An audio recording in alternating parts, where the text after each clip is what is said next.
नमस्कार. आज आपल्या किचन मध्ये आपण चटपटीत असं आवळ्याच्या लोणच्याची रेसिपी बघणार आहोत. तर चला रेसिपीला सुरुवात करूया. तर त्यासाठी इथे मी 1.5 किलो आवळे स्वच्छ धुवून घेतले आहेत. आता आपल्याला हे आवळे वाफवून घ्यायचे आहेत. तर इथे मी एका टोपात पाणी गरम करत ठेवलं आहे. त्यावर हे चाळणीत घातलेले आवळे ठेवून देणार आहे. आता साधारण 10 मिनिटं आपल्याला हे आवळे चांगले वाफवून घ्यायचे आहेत. आता आपण पुढची तयारी करूया. तर इथे कढईमध्ये मी राईची डाळ घेतली आहे. ती आपल्याला साधारण मिनिटभर चांगली परतून घ्यायची आहे. साधारण मिनिटभर राईची डाळ परतल्यानंतर आता ती आपण काढून घेऊया. राईची डाळ काढून घेतल्यानंतर आता त्याच कढईमध्ये आपण धने, जिरे आणि बडीशेप भाजून घ्यायची आहे. तर साधारण 2 ते 3 मिनिटं आपल्याला हे जिन्नस चांगले भाजून घ्यायचे आहेत. आता धने, जिरे आणि बडीशेप भाजत आल्यानंतर त्यामध्ये आपण थोड्याशा काळी मिरी घालून घेऊया आणि त्या सुद्धा यांच्याबरोबर चांगले भाजून घेऊया. इथे आपले धने जिरे चांगलं भाजून झालं आहे. आता ते काढून घेऊन थंड करून घ्यायचं आहे आणि त्याची मिक्सर मध्ये बारीक पावडर तयार करून घ्यायची आहे. त्यानंतर त्याच कढईमध्ये मी इथे 1.5 कप तेल घेतलं आहे.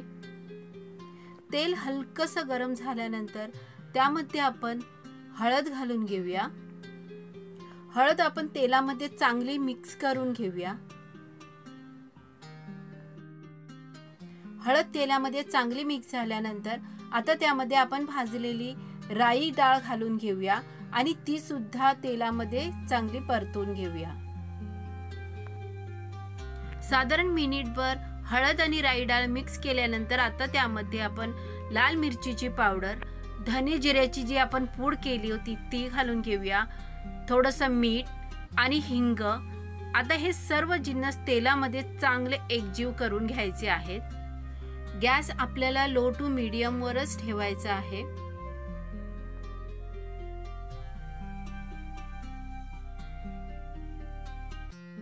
आता सर्व जिन्नस चांगले एकजीव झाल्यानंतर आपण त्यामध्ये गूळ घालून घेऊया आणि गूळ सुद्धा तेलामध्ये चांगला विरघळून घेऊया.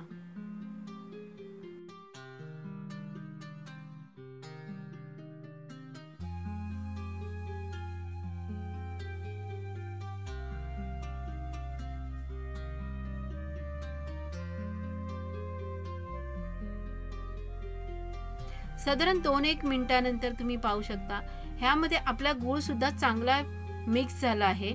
आता आपला लोणच्याचा मसाला तयार झाला आहे. आता ह्या तयार झालेल्या मसाल्यामध्ये आपण तयार केलेल्या आवळ्याच्या फोडी घालून घेऊया.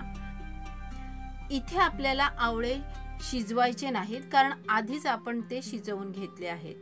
आता आपण ते लोणच्याच्या मसाल्यामध्ये चांगले एकजीव करून घेऊया.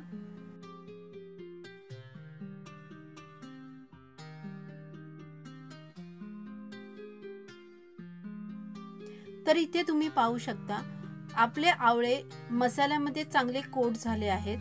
आता आपण गॅस बंद करूया आणि आवळे खाली उतरून थंड करून घेऊया. इथे तुम्ही पाहू शकता आपलं आवळ्याचं लोणचं तयार झालं आहे. आता हे लोणचं तुम्ही काचेच्या स्वच्छ बरणीमध्ये भरून ठेवा. तुम्ही सुद्धा नक्की ट्राय करा. तुम्हाला ही रेसिपी कशी वाटली हे कमेंट करून नक्की सांगा. आवडली असेल तर लाईक करा, शेअर करा आणि अशाच नवनवीन रेसिपींसाठी कविताची पाकशाळा चॅनलला सबस्क्राईब करा.